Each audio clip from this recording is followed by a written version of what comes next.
The talks were meant to begin in Switzerland today, and Donald Trump, exercising every ounce of his diplomatic instinct and good business sense, deployed that most effective of tactics in a situation where you have no leverage whatsoever, threatening Iran. Yeah, hey guys, good morning. I just spoke with President Trump for more than 20 minutes, and he gave some new insight and reaction about the ongoing talks that are taking place in Switzerland and the threats coming from the Iranian regime. President Trump telling Fox News that the U.S. may take over the strait in the future if they have to and collect tolls. The president described this as the United States being the guardian angel of the Strait of Hormuz and the Middle East. And the president said ultimately that would involve the U.S. taking 20% of the oil that passes through the strait. Remember. So, everything is falling apart right now for reasons that should be obvious to you if you've been consuming any of the content on this stream. The Iranian delegation just straight up left Switzerland in protest over Trump's threats.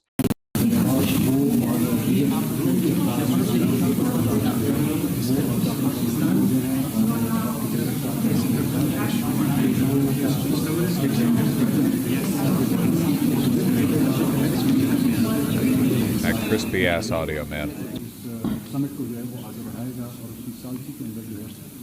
He looks like a sad dog. Like a little fucked up pug.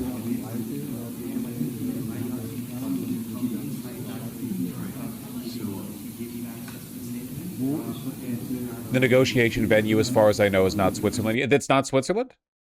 No. I'm pretty sure the venue is being held in Switzerland, yeah. This is literally like if von Hindenburg of Germany was threatening France while they were signing the Treaty of Versailles. Yeah, the problem here is that Vance seems to understand that there is no way forward without ceding to Iran, but Trump is highly susceptible to influence. And what I think happened, and I'm being real here, is that J.D. Vance and the people behind him successfully convinced Trump that this is a no way out situation unless we do something about Israel and unless we cede to Iran. But then Vance left for Switzerland, meaning that there was a extended window of time, at least 18 hours, during which Vance was not near the president, which means Lindsey Graham got to sneak in through an open window in the Oval Office. I'm not joking. I genuinely think that's what happened, because Trump was being aggro against Israel and conciliatory to Iran, and then Vance leaves, and then Trump fucking mid negotiation in Switzerland, Trump starts randomly fucking threatening Iran, who's playing right now in soccer, apparently. Do we have a clip of Trump saying this to Iran? Well, he didn't say it to, like, the country. He tweeted it, I believe. Yeah, no, it's not going well. They've walked out. Apparently, so far, the negotiations, like, in addition to the fact that Iran has walked out, they've been really, really, really embarrassing. He flat out told the negotiating team, you won't even make it back to your fucking country. He said that? I didn't realize he said that. He just straight up threatened to kill them. He just straight up said, we're going to kill you. You're not even going to make it back to your country. We're going to bomb you in Switzerland. He said that. It's on CNN. Can you link that? I didn't realize. Didn't he say that tweet? Okay, I see the quote here. I thought this was referring to something else, because the idea of him threatening to murder the negotiators in Switzerland is insane. This comes in reaction to the Iranians saying they will close the Strait of Hormuz in response to Israeli strikes against Hezbollah in Lebanon. President Trump tells Fox News he spoke with Iranian officials overnight and said, you close it and you won't have a country. He went on to tell these officials, you won't even make it back to your effing country. Oh my God, he told it to them directly. I'm so sorry. I totally misunderstood the news. I didn't realize he just told them this directly. That's insane. That's absolutely insane. Oh my God. Now, earlier today, Iran's President Masoud Pezeshkian said this about Iranian enrichment of uranium. The president also reacting to that. Take a listen. We will not give up our right to enrichment, and they too will be forced to accept it. You all know what the so-called President of the United States was saying. He had made a complete 100-degree turn. He was saying that... I want to know who got to him. I want to know if it was Lindsey Graham, if it was Kushner, Witkoff, who talked to Trump last. Because, again, like, it's literally just like the last guy he talked to. Rubio, probably? Man, really? I don't know if it'd be Rubio. Maybe. Iran must surrender unconditionally. Iran has no right to do this. It has no right to do that. President Trump, during our call, responded directly to those comments by Iranian President Masoud Pezeshkian. President Trump told Fox News he better watch his mouth, he better shape up, or we'll take over the rest of the country. Oh my fucking God. You can tell he feels pressured, at least. Times of Israel reported Netanyahu tapped several senators and GOP media personalities, including Mark Levin, explicitly. Yeah, I saw that one. I saw that one, man. Mark Levin went on Fox News the other day and started attacking the Trump administration over their approach towards the Iran deal. And from the Times of Israel, they said that Netanyahu straight up just reached out to Trump through right-wing intermediaries. Like, can somebody please find me that fucking article? I'm going to lose my mind. It's really, really, really difficult. Again, like Groyper Factory, Netanyahu just admitted that he was reaching out via intermediaries in American conservative media. So Trump wasn't turning on Israel along. Like I've said a million times, man, Trump literally just does whatever he's told to. He is very stupid and mentally ill. Vance is the one who's making a deliberate effort to try to push the party and Trump away from Israel. Man, I can't find this shit. Think I know who talked to Trump? Let's try a diplomatic solution. I think it's going to fail. What happens next? I spent 4.5 hours with President Trump Friday. Here's what I think will happen next.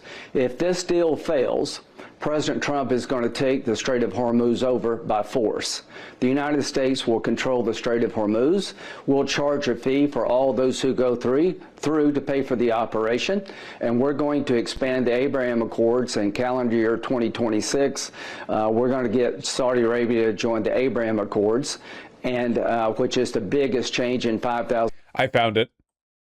It's actually from 3 days ago, but it still refers to what we're talking about here. Benjamin Netanyahu plans to use pro-Israel senators and right-wing media personalities to influence the terms of a final agreement between the U.S. and Iran. Okay, so does everyone know what the term treason means?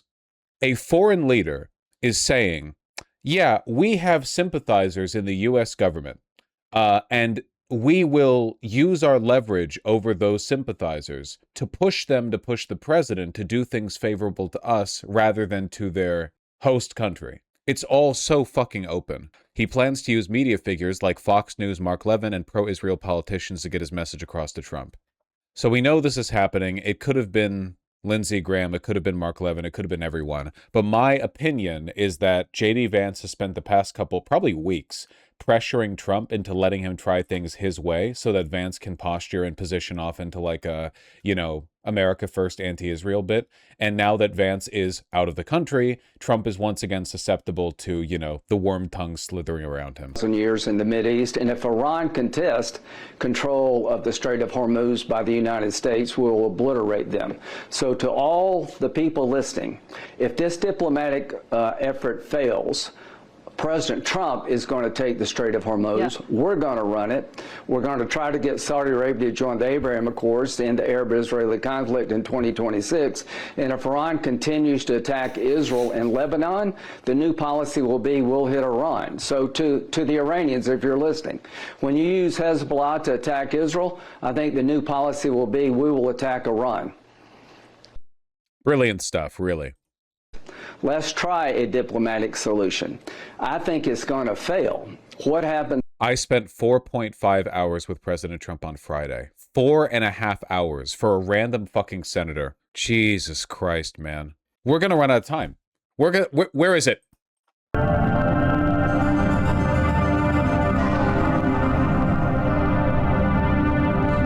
out of time, man.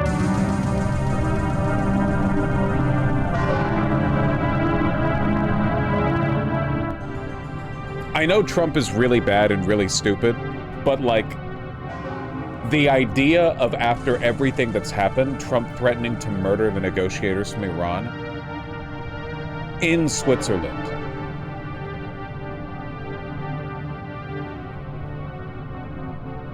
Reload the save. The thread of fate has been severed. I'm here for the bit, but it does feel doom. I'm sorry. I just it seems like we aren't going to do anything. I don't know. I mean, like, you can say it's doom or you can say it's not. Like, I don't know what to say. It's kind of a don't look up situation. We're soft lock, bro. I don't know what to tell you. You can keep wandering the timeline if you want. I don't know. It's not a bit, man. We lost. It was 8 billion proletarians versus like a couple dozen Zionist pedophiles, and the 8 billion proletarians lost. We have lost. Yeah, nothing good to say here. Yeah, I don't know, man. Apparently, before they walked out, because Trump threatened to murder them in Switzerland, J.D. Vance was getting sidelined by people at the conference. U.S. delegation entered well before the Iranians. Ghalibaf did not enter while the press was inside. J.D. Vance did. Iranian foreign minister entered last, refused to shake hands. I saw multiple video clips of J.D. Vance in the background, just kind of like staring. I understand that like J.D. Vance personally has no aura, but historically in times like this, the United States is like the big dick dog at the event. You know what I mean? But it seems like everyone was treating J.D. Vance disdainfully, which makes sense because the Gulf states hate him too. Everyone hates him.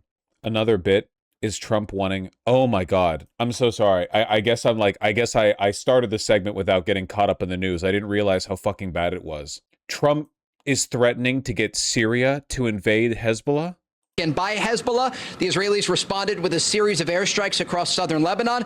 The president told me he is disappointed Israel can't put Hezbollah away. He went on to say they can't do anything without knocking buildings down, and that he is close to giving it to Syria. And he is talking about empowering Syrian President Ahmad al-Shara to actually go into southern Lebanon and fight Hezbollah, because the president believes that he would do a more precise job in terms of the way he would deal with Hezbollah, not knocking down buildings, but fighting them on the ground. Live Jolani, relax. There's like 7 angles from which to approach this. I don't even know. They're calling it the most unstable the Middle East has ever been.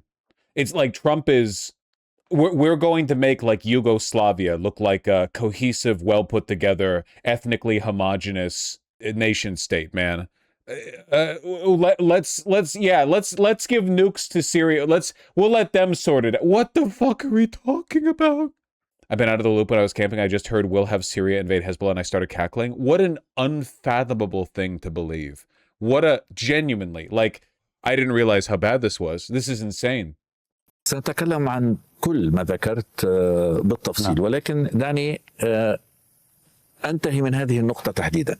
Al-Sharon, Trump in Lebanon. Trump expressed his displeasure with what's currently happening in Lebanon. He said there could be a role for Syria. The statement was interpreted as if Syrian forces would enter Lebanon the next morning. That's not what was meant. They're like, nah, Trump's just saying shit. They might as well reach out to the Taliban and ISIS. Why not? Can we get Boko Haram involved too?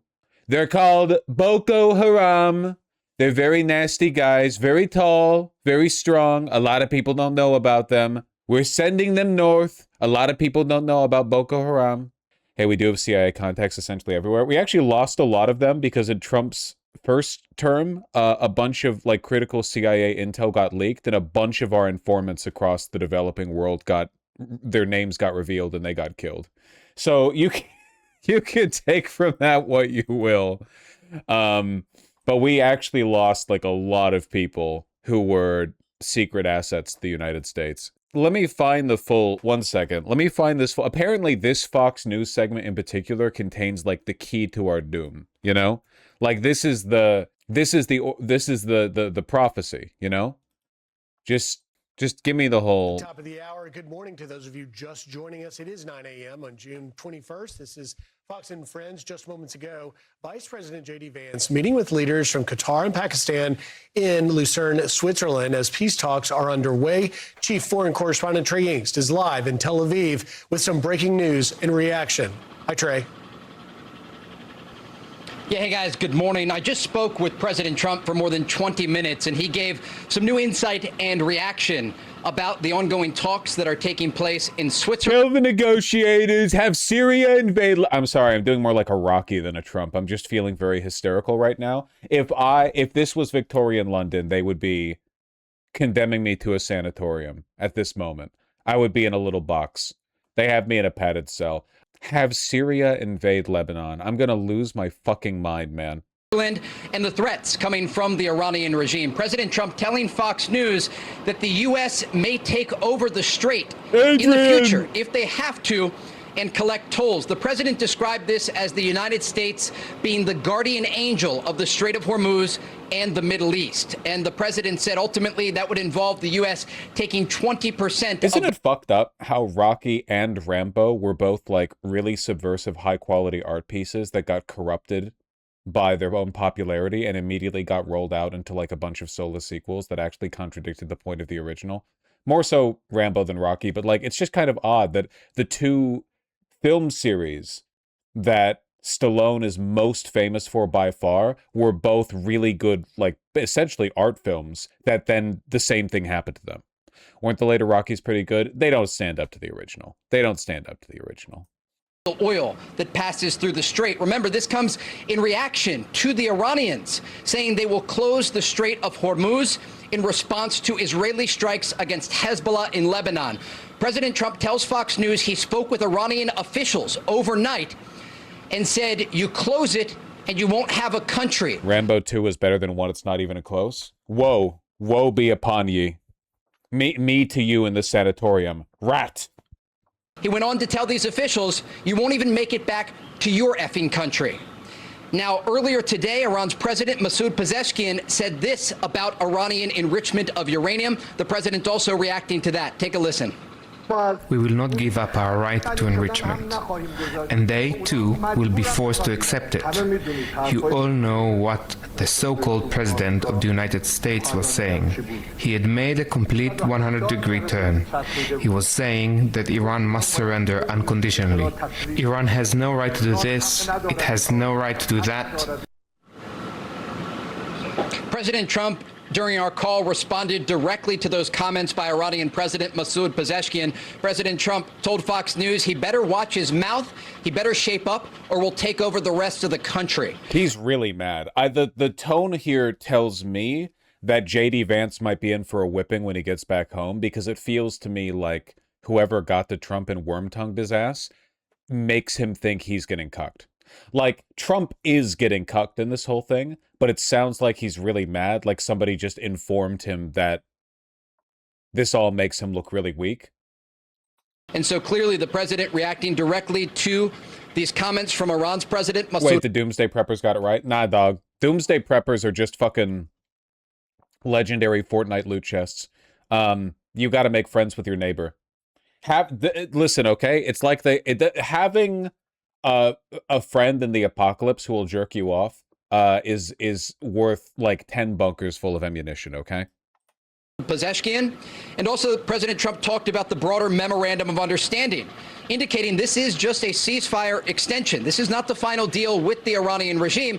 And the president says he holds the cards and maintains a variety of options if the Iranians don't make these serious commitments at the negotiating table. He said, I have a 60-day option and I can do whatever I want after that option. So again, President Trump leaving a variety of considerations on the table and says that the United States could become the guardian angel of the Strait of Hormuz and collect tolls itself. Today I'll survive the apocalypse by making myself the fattest loot dungeon in my zip code. Yeah, seriously. It's like, imagine like the plague across Europe, except every castle has no guards, or like one guard, you know? Shit ain't working. Also, everyone has guns. They're just gonna bust your head open and take your shit. As soon as it all goes down, every Doomsday Prepper's bunker is going to be the site of, like, they're going to be like world boss spawns in an MMO. Okay, everyone's gonna open up their map and see like a moving icon of your like fucking Twitter profile pic wandering around. Time since last kill, 12 hours. It's like a big skull. People are going to be putting together like hype clips of taking down your raid tier, okay? They're going to be showcasing the boss. It's going to be like your family. They're like, after you get through the dog, and it's like fucking hype video, low camera angles, your fucking pit bull after you take down the dog. Now you've got your son and daughter, fucking twin raid boss, got a reverse polarity, or however the fuck that fight went in Ice Crown. Their HP is like, you have to take the brother and sister down within 30 seconds of each other or they both get a 10% heal and the fight keeps going forever. Me, when I accidentally chain like 8 consecutive crits on the brother and he drops when the sister's still like 20 seconds away from dying. No, fuck! Everyone in comms is like, dude, you beefed it. Fuck, we're gonna have to try again. Dog, that bathroom window better be closed. Fuck. Hold on. Wipe it. Start again. Sorry. Anyway, yeah, that's why. What the fuck was I talking about? I was having too much fun there. I was having way too much fun there. While taking oil, around 20%, the president says. As it relates to oil, President Trump also said that 19 million barrels of crude oil exited the Persian Gulf yesterday as a result of this memorandum of understanding with the Iranians. Guys? So, Trey, as always, a fascinating report and fascinating interview you just had with President Trump. When he says something like the United States will be the guardian angel of the Strait of Hormuz and that the United States reserves the option of taking 20% of the oil that passes through there, is that a message as much to Iran? You were talking about the apocalypse. Oh, yeah, I got one more. Me, when you get a pickup group for raiding the local, like, northern Idaho bunker, but you've got a new guy on the team and he wanders too close to the river and he picks up, like, the abandoned dogs. He aggroes them and you have to spend, like, 90 extra seconds before getting to the... Yeah, no, it's fine. As it is to other world leaders around the globe, that you need to participate in this and help us make sure that the strait remains open to the free passage of oil? Yeah, absolutely. Because remember, during Operation Epic Fury, President Trump called on these other countries to get involved because the United States uses just a few percentage points of its oil that actually comes out of the Persian Gulf. And these other countries... That's not... we deserve... Like, we genuinely deserve to crumble. Our civilization deserves to be doomed. The state media apparatus, Fox News, is still pushing the idea that we don't rely at all on the output from the strait. It's genuinely like this is the kind of civilizational irrationality that morally needs to be responded to with claps. Didn't want to get directly involved in securing this critical international waterway. It was only after the fact that they actually were offering to help and send military reinforcements. It was the U.S. military, the U.S. Navy specifically, that put that significant economic pressure on the Iranian regime by closing Iranian ports. They were losing hundreds of millions of dollars. Dog, they're doing fine. They're doing fine. The price of oil went up. They've still been able to make sales to China. They're doing fine. Every day. And again, this is what they consider their leverage. Because they lost so much on the battlefield, they are looking again to the Strait of Hormuz. And that is why you heard that statement from Iran's IRGC overnight, threatening to close the strait in response to Israeli strikes against Hezbollah in Lebanon. And again, President Trump tells Fox News he told Iranian officials directly, you close it and you won't have a country. Now, I also asked the president about the situation in southern Lebanon and the exchange of fire between Israel and Hezbollah. Remember, 5 IDF soldiers were killed over the weekend by Hezbollah. The Israelis responded with a series of airstrikes across southern Lebanon. The president told me he is disappointed Israel can't put Hezbollah away. He went on to say they can't do anything without knocking buildings down, and that he is close to giving it to Syria. And he is talking about empowering... If I was state media, if I worked for Fox News and the president said this to me, I would just not repeat it. Like, if my job is to advance the interests of the Republican Party no matter what, and he said something this insane, I would just not repeat it. I would just not acknowledge it. Syrian President Ahmad al-Shara to actually go into southern Lebanon and fight Hezbollah, because the president believes that he would do a more precise job in terms of the way he would deal with Hezbollah, not knocking down buildings, but fighting them on the ground. Dude, it's just so funny, man. Some of the, like, leaving aside the fact they wouldn't want to, like, some of the Syrian military is filled with fucking butchers, dude. The idea that like some kind of ragtag, you know, like part jihadist, part like Kurdish military incursion into Lebanon to fight Hezbollah, just like genuinely, like, how do we produce like the most death possible? They might invade Israel. Yeah, I genuinely think that like they would be more likely to fight the IDF. So again, the president expressed what we had heard from President Trump just a week ago, his frustration or better put, his disappointment with the Israelis and the way that they are fighting Hezbollah. Remember, 5 IDF soldiers were killed over the weekend by Hezbollah in southern Lebanon. Right. But again, in southern Lebanon. Damn, that's crazy. Maybe they shouldn't have been there. when we zoom out here, there's a lot on the table. Yeah. And the president also spoke about the situation in Gaza. He said at this moment, Hamas is not causing a lot of problems in Gaza, and that the process needs to play out with the ceasefire agreement there. And that he says the focus should be on the agreement with Iran, because once Iran is taken care of, many of these other issues will fall into place.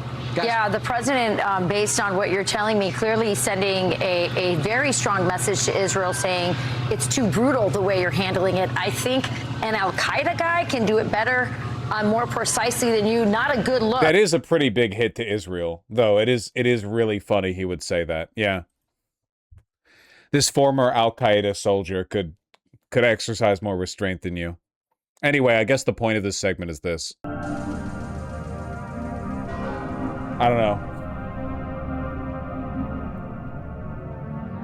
Live from southern Lebanon.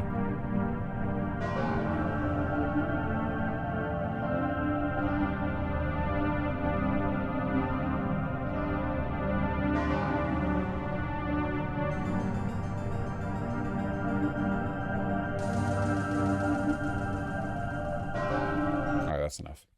Worse but funnier every time? Yeah, maybe.